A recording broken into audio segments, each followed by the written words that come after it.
Hello students, good morning to all students. हमने elasticity of demand chapter अपना start किया हुआ है। इसमें हमने ज्योमेट्रिकल मेथड है, परसेंटेज मेथड है, ये सब रीड आउट कर लिया है।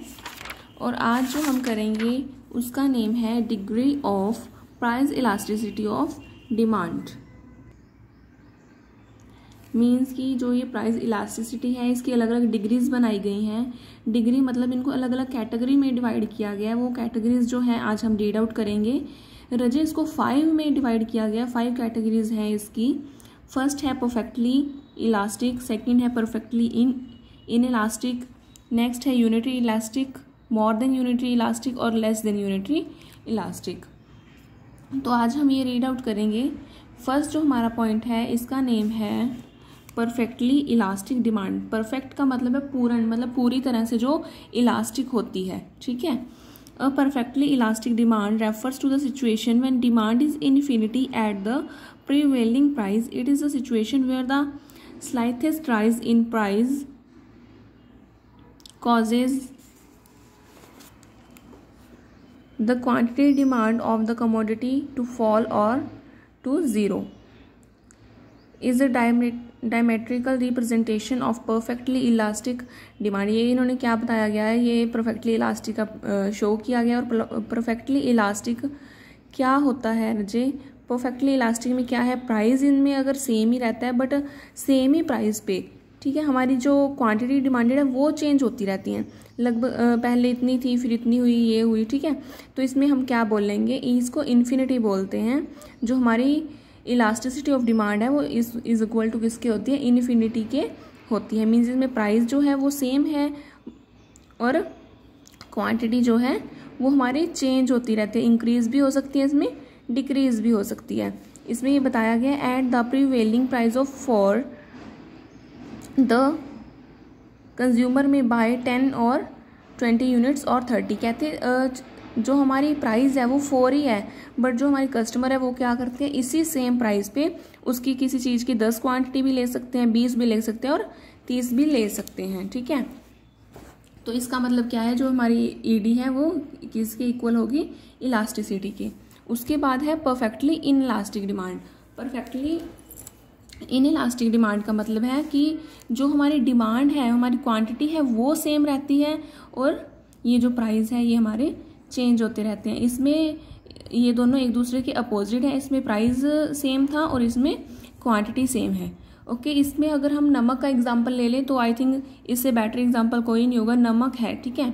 नमक से हम क्या करते हैं, अगर नमक की जो कीमत है पहले 2 रुपये थी, अगर 4 रुपये भी होगी, बढ़ जाती है नमक, तो हम ज़्यादा तो नहीं खाना स्टार्ट कर देते ना।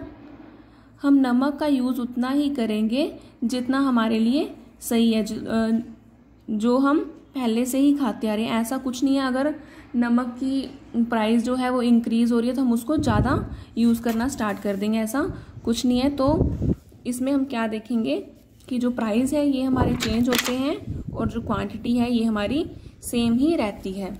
A perfectly inelastic demand is one in which a change in price cause no change in the quantity demanded। Means price change होते हैं और बट कोई चेंज नहीं होता किसमें, क्वांटिटी डिमांडेड में। रजे जो हिंदी मीडियम वाले अगर कोई स्टूडेंट हैं तो वो एक्सप्लेनेशन यहाँ से समझ लें और जो बुक की वर्डिंग है वो अपनी बुक से देख सकते हैं। आई थिंक आपको बेटर समझ आ सकेगा इससे।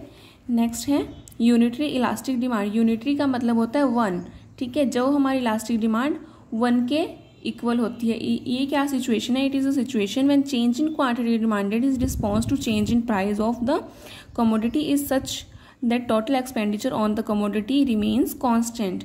मीन्स कि अगर लिटिल बिट प्राइस में चेंज होता है तो अ लिटिल बिट ही डिमांड में चेंज होगा। मीन्स अगर 5% हमारे प्राइस में चेंज हुआ है तो क्वांटिटी में भी 5% ही चेंज होगा। मीन्स इक्वल इक्वल या दोनों एक ही डायरेक्शन में चलते हैं, उसको क्या बोलते हैं, यूनिटरी इलास्टिक डिमांड, ठीक है। उसके बाद ये बताया गया है हमारा पहले था P और B, ये हमारी क्वांटिटी थी नीचे वाली, ये प्राइस था P, ठीक है। और हमारा प्राइस जो है कम हो गया, इतना हमारा कम हुआ और इतना ही हमारी जो क्वांटिटी है वो बढ़ गई। और ये जो पार्ट है ये किसके इक्वल होगा, AD इज इक्वल टू 1 होगा ये, ठीक है।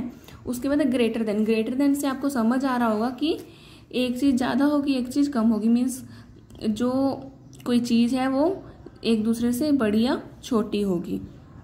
ये सिचुएशन हम देखते हैं, demand is greater than unitary elastic when change in quantity demanded response to change in price of the commodity is such that total expenditure on the commodity increase when price decrease and total expenditure decrease when price increase। कहते हैं अगर किस चीज़ की कीमत increase हो जाती है, price increase हो जाता है, तो हमारा जो खर्चा है वो हम उस पर कम करना स्टार्ट कर देंगे। इसमें क्या है, पहले P और B ये हमारी डिमांड थी, इसमें प्राइस में बिल्कुल थोड़ा सा चेंज हुआ है, बहुत कम ही हमारा चेंज हुआ है, बट हमने क्वांटिटी है वो काफ़ी ज़्यादा बढ़ा दी है। ठीक है, मीन्स हमारी डिमांड क्या हो गई है, ज़्यादा हो गई है ना। प्राइस तो इतना फ़र्क नहीं पड़ा, मान लो 5% फ़र्क पड़ा, लेकिन हमारी डिमांड में 10% का फ़र्क पड़ रहा है। ठीक है, तो ये क्या है, AD इज़ ग्रेटर देन 1 होगी। और इसी का अपोजिट क्या होगा, AD इज़ लेस देन 1। इसमें क्या होगा हमारा कि जो ये है प्राइस है इसमें बहुत ज़्यादा चेंज होगा, बट जो क्वांटिटी है इसमें इतना चेंज नहीं होगा। ठीक है, ये हम थोड़ी सी डेफिनेशन देख लेते हैं।